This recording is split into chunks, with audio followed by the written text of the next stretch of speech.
Yo, what's going on, guys? Crispy Flakes here. For today's video, we got an article by Bleacher Report titled "The Best Active NBA Player Every Team Gave Up On Too Soon."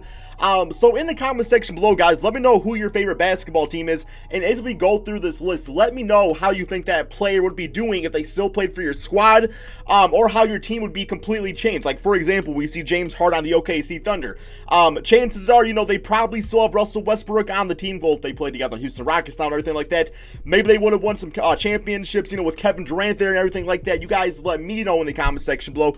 I don't think they would have Chris Paul and Shea currently, but who knows, man? Maybe they would. Maybe James Harden playing center or something like that. I don't really know.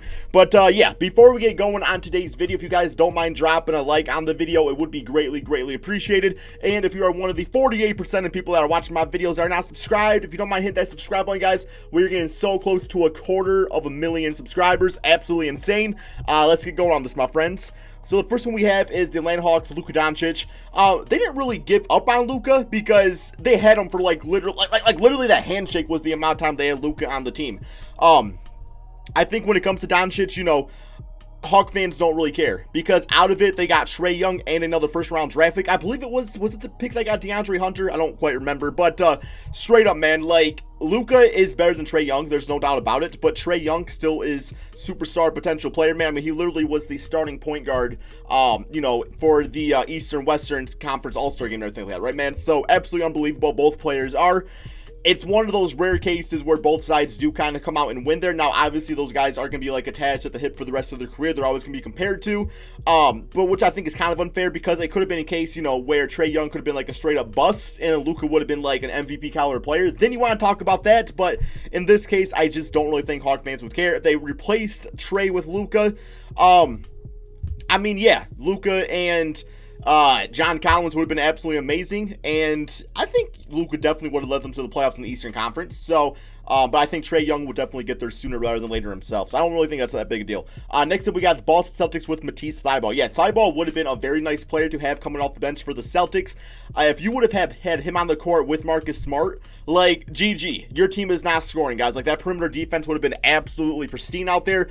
Just watching this rookie play defense out there, man, I just see him do things that just naturally come to him that you don't see guys veteran defensive players doing until later in their career. Just this guy's on-ball instinct is absolutely phenomenal. The 76ers definitely got a W, trade from Matisse Thybulle. I think it was a few draft picks or something like that that were traded away. I think Aaron Baines was part of some stuff out there too. But regardless, man, 76ers definitely took a W right here, man. If he was on the Boston Celtics, he would have been, still an elite defender alongside Marcus Smart. It would have been scary to watch. Next up, we do have Derek Favors of the Brooklyn Nets. I mean, Derek Favors is fine. I think he was the second pick. I forgot what draft it was, but he was the second pick or something like that. And I do remember watching him. He was really a hyped up player and stuff like that. I have a feeling, just it's the kind of the same case as Jahlil Okafor, where it's just kind of a good type of player in the wrong era. Not saying Derek Favors is as big a bust as Jahlil Okafor is, but I'm just saying straight up Derek Favors.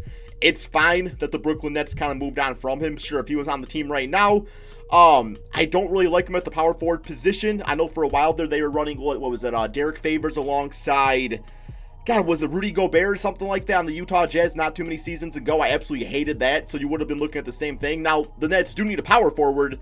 It's just, with Kevin Durant and Kyrie Irving, you definitely want some floor spaces out there with those guys, slashing the basket and stuff, and Derek Favors doesn't really do that. And they already have Jared Allen, DeAndre Jordan, so I don't think they really need they don't really need Derek Favors. It's fine that he's gone. Next up, we do have Shai Gilgeous-Alexander to the Charlotte Hornets. Yes, he was traded away, man, and he's exactly what they needed on that team. Because right now, Devontae Graham was a nice surprise. Terry Rozier, I think he's kind of living up to his contract. It's still a little bit of an overpay if you ask me, but he's still a really solid player, man. But regardless, Shea would have gave him that next star to move beyond Kemba Walker from. Or I guess best case scenario is, Kemba would have liked Shea a lot, working together with him in the backcourt. And you could have had Kemba and Shea, for many years to come, and that would have been absolutely perfect too. But yeah, this kid right here definitely does have superstar potential. The other day on my second channel, Extra Crispy, I reacted to a video of it was Jimmy High Roller talking about players that were the closest to Michael Jordan, using statistics and all that stuff like that. And Shea's name actually popped up a few times. He's that freaking good, man. He really could be a superstar for many years to come, but was on the OKC Thunder, so it worked out nicely for them. Next up, we do got Spencer Dinwiddie of the Chicago Bulls. Yeah, you can also insert Spencer Dinwiddie for the Detroit Pistons, who also gave up on him. But yeah, he was on the Chicago Bulls for a little bit, and I mean, yeah, he's exactly what they need right now at point guard. I actually do like Kobe White, but I think I like Kobe White more as like a scoring guard off the bench, just like an instant spark plug and stuff like that.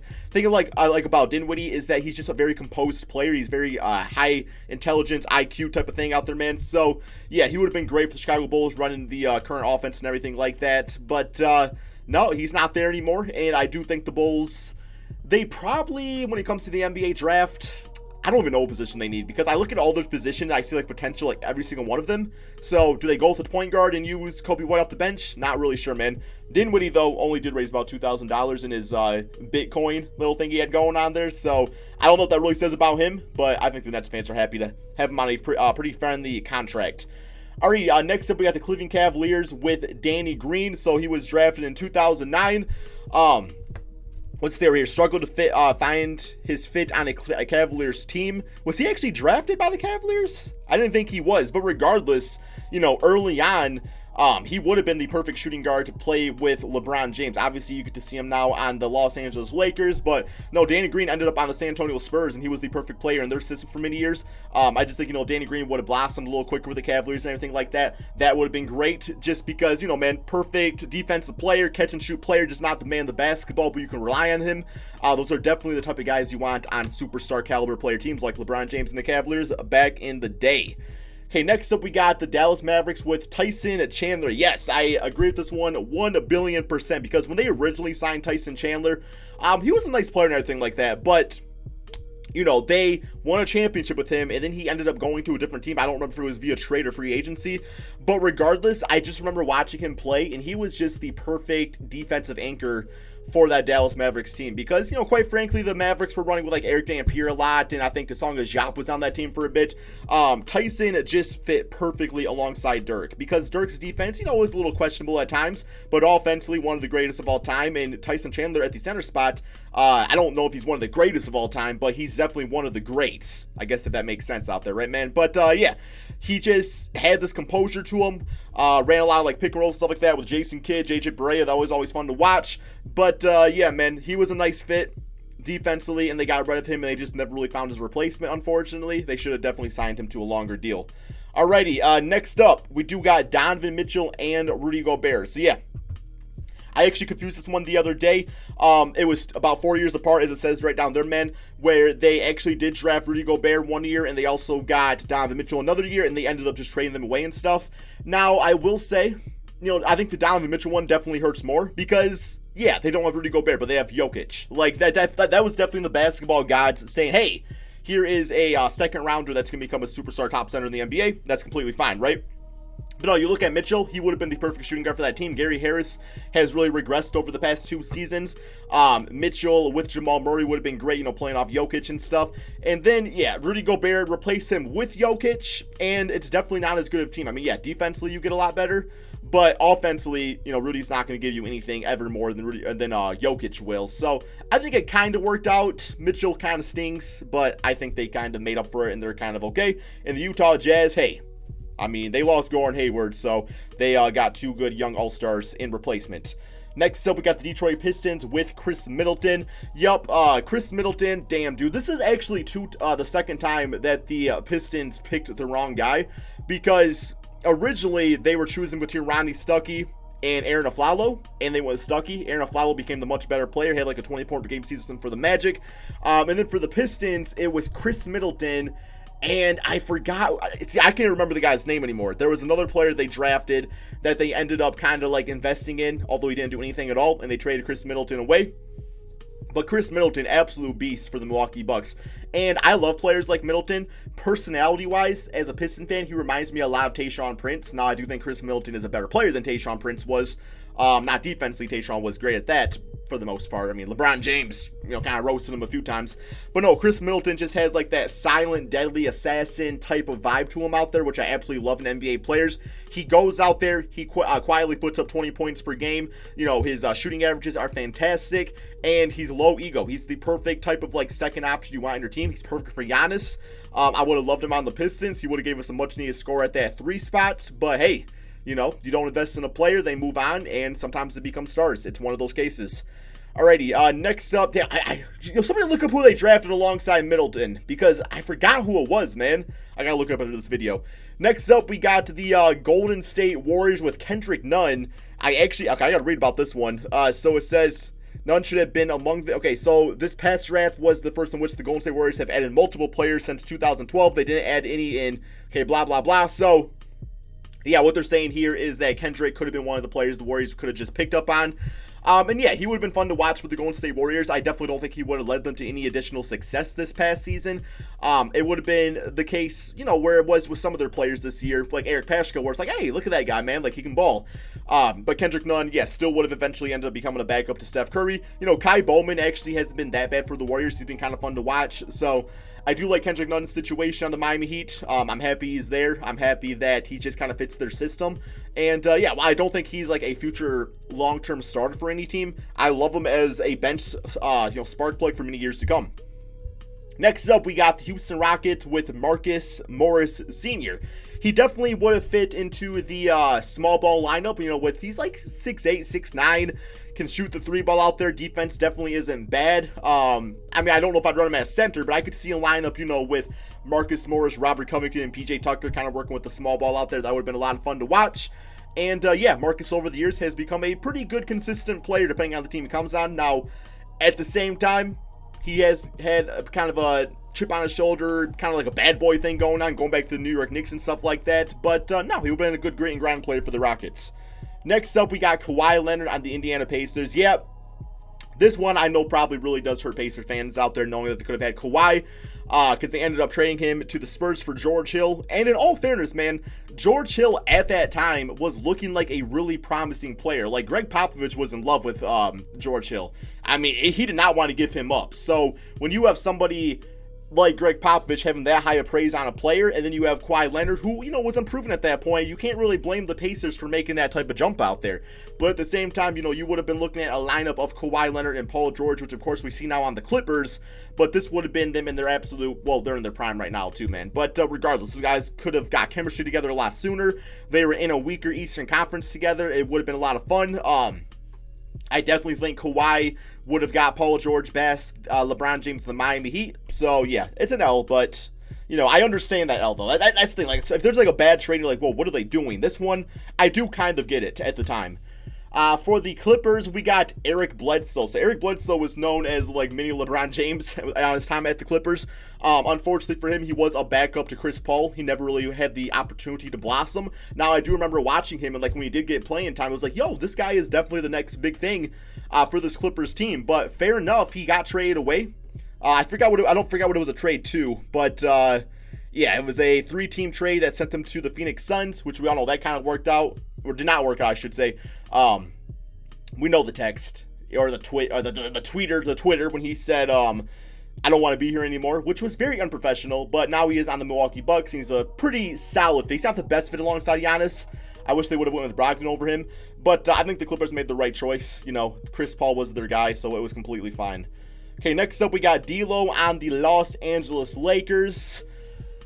Yeah, D'Lo would have been really nice to play alongside LeBron James. They definitely need a point guard right now. Now, with that being said, though, if they would have kept D'Lo, there's no promises that what would have happened to Lonzo Ball on that team. And who knows? I mean, D'Lo probably would have ended up being part of the package that would have traded for Anthony Davis anyway. So, you know, in all reality, it's not that big a deal. He would have been off the team eventually, but let's replace Anthony Davis with, you know, D'Lo, Brandon Ingram. Is that team better? I don't think so. I love what Ingram's doing this season. I love what D'Lo does, but I don't think either one of those players would have became the players they are now in the shadow of LeBron James. So I think it was the right move. The Lakers are investing in this small LeBron James window, which you should. LeBron's one of the greatest players to ever play the game of basketball. So, yeah, rightfully so. You want to get players around him that kind of are somewhat close to his mentality and not really, like, rebuild guys, for lack of a better term. All right, next up we got the Memphis Grizzlies with Kyle Lowry. I disagree with this one. I mean, they ended up, getting Mike Conley, and Mike Conley was great. I guess maybe if you want to make the argument of Kyle Lowry on the Houston Rockets, I think that would kind of fit a bit better because, Houston with Kyle Lowry and eventually James Harden would have been a really nice fit. But then again, they probably don't end up getting Russell Westbrook, but they would not really needed a guy like that. Just with Kyle Lowry's defense, he would have fit nicely in the backcourt with James Harden anyway. So, once again, I don't think this is really a big-time regret. The fact that they had Mike Conley, Zach Randolph, Marc Gasol, that was a nice team, guys. It just didn't win championships. Unfortunately, not every great team will win them. But the Great and Grind Memphis Grizzlies were really a fun team to watch with Mike Conley anyway. All right, next up, we do got the Miami Heat with Patrick Beverley. Sure, if he would have been playing with this team today, he would have fit in instantly, playing alongside Jimmy Butler, Andre Iguodala now. Bam Adebayo, that defense would have been top-notch. I like what Goran Dragic does. Kendrick Nunn's fine. But, yeah, it would have been nice if you could have replaced either Nunn or Dragic with Patrick Beverley just because the difference you get, versatility-wise with the defense. Okay, next up, we got Malcolm Brogdon, the Milwaukee Bucks. Agree with this one 1 billion %, guys. I kind of said earlier that I wish they would have chose Brogdon over Eric Bledsoe. Now, that being said, this season, the Bucks were on pace to win 70 games, so what the hell do I know? But Malcolm Brogdon, I think he's a really nice player for the Pacers, and he had a really good start to the season. He was averaging like 10 assists for quite a few weeks or something like that. As of late, well, when the season was going on, I mean, he wasn't playing like as good. I still really need to see his long-term chemistry with Oladipo, but regardless, I think Brogdon would have been fantastic to keep on the team. Somehow, have him, even if they would have played him at shooting guard and had him in the backcourt with Eric Bledsoe. I don't know. He's honestly fits that same mold as Chris Middleton. Just a smart, intelligent player, very silent, but will get you, 20.7 assists every single game. Maybe not that much, but next up, we got the Minnesota Timberwolves whiffs. Minnesota Timberwolves. Gotta go back to my damn speech classes, guys, back when I was in like second grade. Yo, bitch ass KCP. But no, we got Zach LaVine here, guys. So yes, the notorious trade of Zach LaVine, the draft pick that became Lauri Markkanen in exchange for Jimmy Butler. Yeah, to this day, at the time, it wasn't a bad trade because Jimmy Butler was an all-star caliber player. It just didn't work out. Now, if you would put Zach LaVine and Lauri back on the team, it'd be perfect right now, man, because then you're looking at a team of D'Lo, Zach LaVine, Josh Okogie, Malik Beasley probably coming off the bench, assuming they would have got him. And then Lauri at the 4, which I would absolutely love alongside Karl Anthony Towns. Offensively, defensively, that team's still really shaky. But, yeah, man, it's crazy to think what that team could have been if they would have kind of just stuck with the Minnesota Bulls mentality. Alrighty, we got Buddy Hield of the New Orleans Pelicans. Yes, this was the trade, because this ended up being the trade that it sent Buddy over to the Kings in exchange for DeMarcus Cousins. Once again, at the time, it made complete sense because DeMarcus Cousins was the top center of the NBA. Putting him alongside Anthony Davis was a no-brainer. Nobody knew the injuries that would have came to DeMarcus Cousins. It really sucks. But, yeah, Buddy Hield today would have been a lot of fun to watch playing alongside Brandon Ingram and Zion. I actually hope they go for a player like this. They definitely still can come free agency time because Buddy Hield on the Kings, while he did prove the player he could be, the Kings don't really care. They're kind of investing in Bogdan at the shooting guard spot. So, yeah, I do think Buddy Hield will be available. But if he would have stayed on the team, I mean, yeah, he still would have been probably a solid 16-point per game scorer, one of the best three-point shooting guards in the NBA, and it would have been that. Next up, we got Danilo Gallinari on the New York Knicks. I do remember this kid was drafted right here. He was supposed to be like an absolute superstar. Like, he really had star potential. And over the years, he had a lot of injuries, especially on the Knicks, which ended up getting him traded over to, well, he got traded over. It wasn't like a lot of seasons with the Knicks, but he ended up getting traded over to the Denver Nuggets in exchange for Carmelo Anthony. He was part of that whole trade package. And once again, on the Nuggets, he had like some decent seasons. Ended up on the Clippers, good score over there, now on the Thunder. And yeah, he's really turned things around later on in his career. He's around like a 16, 17 point per game scorer, solid three-point shooter. Really want to see him on the Heat. But I guess the biggest point about this is that the Knicks, they traded for Carmelo Anthony, I believe it was at the trade deadline, and Melo was already linked to going to the Knicks. Like, he already wanted to be there, so this team literally could have waited half a season, and they could have had all these players, like a Gallinari to surround Melo with, but they traded away all their assets, and Melo was left with nothing, and which kind of sucked. But, yeah, Gallinari, I wish he would have stayed with the Knicks and Melo. That would have been a lot of fun to watch. Next up, we got James Harden of the OKC Thunder. Okay, man, so this one I'm very indifferent about. I know a lot of people are like, man, they should have kept those guys together. But I honestly think if James Harden would have stayed with Russell Westbrook and Kevin Durant, he would not have become an MVP player. He might have become it eventually. Let's assume they would have all stayed together. They would not won championships. Kevin Durant still goes over to the Warriors. Then you're looking at James Harden, playing alongside Russell Westbrook. Okay, I could see him becoming a superstar. Then he still would have always been at least an all-star. He would have been like a consistent at least 20-point per game scorer, but not like the player he is now on the Houston Rockets, man. So, I don't know. I think the thing that hurts most about the OKC Thunder is definitely Kevin Durant leaving. If he would have stayed, it's a lot of what ifs. Maybe that team would have never done anything either, man. But straight up, James Harden would not become the same player he is today. Alrighty, next up we got Sabonis on the Orlando Magic. So yes, Sabonis was on the team with Victor Oladipo. And Oladipo and Sabonis ended up getting traded away.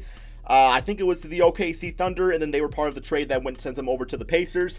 But, yeah, man, not really too much to say about Sabonis. He's become an all-star in the NBA. He's one of those guys that just kind of took on the moment with a different team, because he wasn't even, good on the Thunder yet either. So, eventually, when he got to the Pacers, it was a system that worked for him.